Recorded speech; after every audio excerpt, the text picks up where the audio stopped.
नमस्कार, आप देख रहे हैं टीएनपी न्यूज। मैं हूं आपके साथ दिव्या शर्मा। आज स्टूडियो में हमारे साथ मौजूद है दिल्ली हाई कोर्ट के जाने माने अधिवक्ता हेमंत शुक्ला जी। हेमंत जी, स्टूडियो में आपका बहुत बहुत स्वागत है। नमस्कार। कहते हैं कि जीवन में माता पिता भगवान का रूप होते हैं, लेकिन कलयुग में माता पिता की सेवा करना तो दूर, कुछ लोग उनका जीना भी दुर्भर कर देते हैं। माता पिता ये दो शब्द हर एक की जुबान पर होते हैं, लेकिन कुछ ही लोग इन शब्दों का सही मतलब जान पाते हैं। बुजुर्ग माता पिता की सही तरीके से देखभाल भी नहीं करते हैं और उन्हें खाना देना तो दूर, छत भी नहीं देते।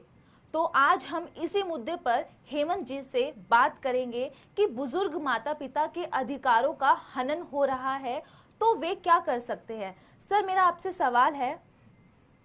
जिन वृद्ध माता पिता को उनकी संतान उनके प्रॉपर्टी अपने नाम करवाकर घर से बाहर निकाल देती है, उन वृद्ध नागरिकों के क्या कानूनी अधिकार है और उनके पास शीघ्र न्याय पाने के क्या कानूनी विकल्प मौजूद है?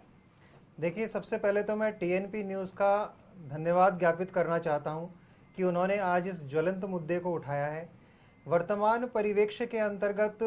वृद्ध माता पिताओं के साथ में जो उनके कलयुगी पुत्र होते हैं, वो इस तरीके का आचरण करते हैं कि उनसे उनकी प्रॉपर्टी अपने नाम लिखवा लेते हैं और उस प्रॉपर्टी को अपने नाम लिखवाने के बाद में अपने माता पिता को धत्ता दे देते हैं। ऐसे में उनके पास में व्यापक कानूनी विकल्प मौजूद हैं, परंतु जानकारी के अभाव में ऐसे माता पिता उस विकल्पों का लाभ नहीं उठा पाते हैं।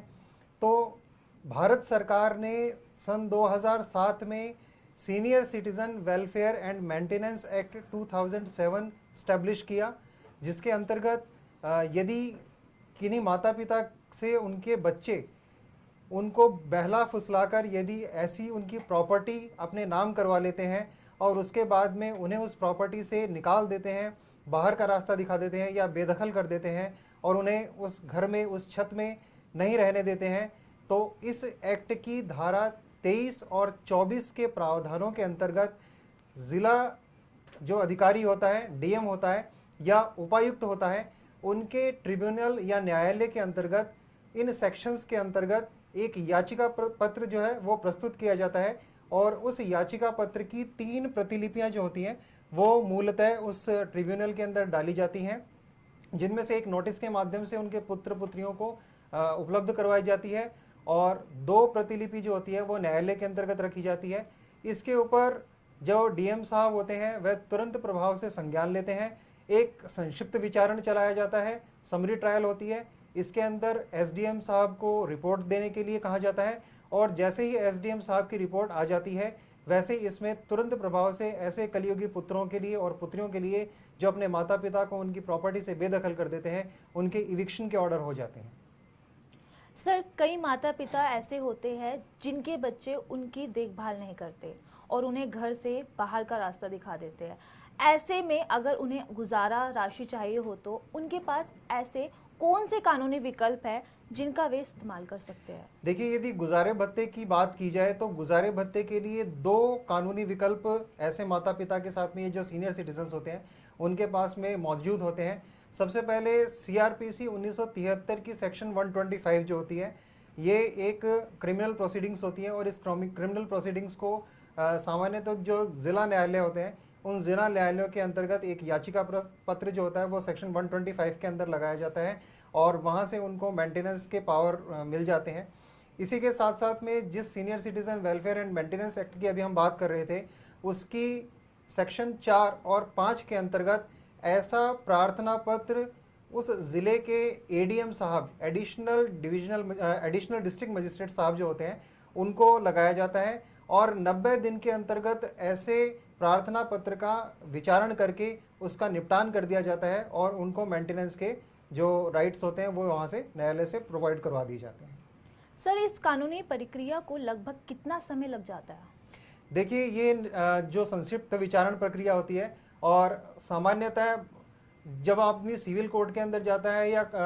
जो ज़िला सेशंस कोर्ट होते हैं उनके अंदर जाता है तो उसको 1 से 2 साल का समय लगता है, परंतु जो एडीएम और जो डीएम साहब के ट्रिब्यूनल होते हैं वो इसके अंदर बहुत शीघ्र प्रभाव से त्वरित कार्यवाही करते हैं और सामान्य तौर पर 90 दिनों के अंतर्गत ऐसे मामलों का विचारण करके उनका निपटान कर दिया जाता है। तो ये एक बहुत ही जल्दी उपलब्ध होने वाली न्यायिक प्रक्रिया है, जिसके अंतर्गत तुरंत प्रभाव से यदि कोई बच्चे ऐसा कलयुगी प्रभाव दिखाते हैं और अपने माता पिता को उन्हीं की प्रॉपर्टी से बेदखल कर देते हैं, या अपने माता पिता को देखभाल के तौर पर, मेंटेनेंस के तौर पर यदि कुछ नहीं प्रोवाइड करते हैं, तो उनको बहुत निश्चित तौर पर उनको रिलीफ मिलता है, उनको लाभ की प्राप्ति होती है। यदि आदेश के बावजूद भी उनके बच्चे उनकी देखभाल न करें या उनकी प्रॉपर्टी न छोड़े, तो ऐसे में उनके क्या क्या कानूनी विकल्प है और इन्हें कैसे इस्तेमाल कर सकते हैं? देखिए, मूल रूप से 30 दिनों के भीतर इस प्रकार की कार्यवाही कर दी जाती है, परंतु यदि आदेश के पश्चात भी जो ढीठ प्रवृत्ति के लोग होते हैं, जो न्यायालय के आदेशों की अनुपालना नहीं करते हैं, तो ऐसे में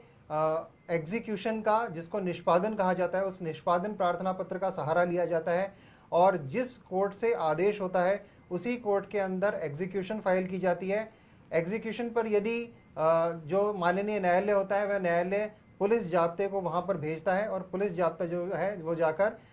ऐसे व्यक्तियों का इविक्शन करवा देता है और उनका जो कब्ज़ा होता है वो कब्ज़ा संपत्ति के वास्तविक स्वामी को दे दिया जाता है। यदि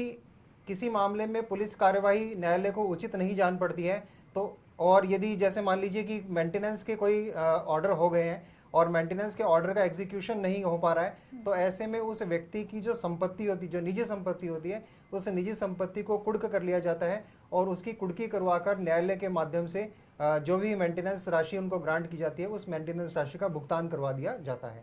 इसके साथ में मैं आपको एक और बात भी बताना चाहता हूँ कि ट्रांसफ़र प्रॉपर्टी एक्ट जो है, उसके अंतर्गत यदि कोई व्यक्ति अपनी प्रॉपर्टी गिफ्ट के रूप में अपने पुत्रों को प्रदान कर देता है या पुत्रियों को प्रदान कर देता है, और ऐसे पुत्र यदि उनकी प्रॉपर्टी को उन्हीं को बेदखल कर देते हैं उस प्रॉपर्टी में से,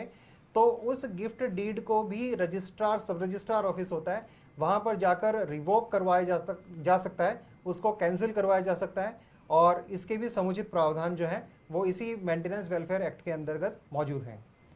यदि ट्रिब्यूनल या कोर्ट के आदेशों से कोई पक्ष व्यथित होता है, तो ऐसे आदेशों की अपील कहाँ और कितने समय में की जा सकती है? यदि कोई व्यथित पक्षकार होता है जिसके फेवर में कोर्ट में नहीं फैसला आता, तो ऐसा व्यथित पक्षकार 30 दिन के भीतर भीतर जो मंडलीय उपायुक्त होता है या जिसको डेप्यूटी कमिश्नर भी कहा जाता है, तो डेप्यूटी कमिश्नर कार्यालय के अंतर्गत इसकी अपील कर सकता है और अपील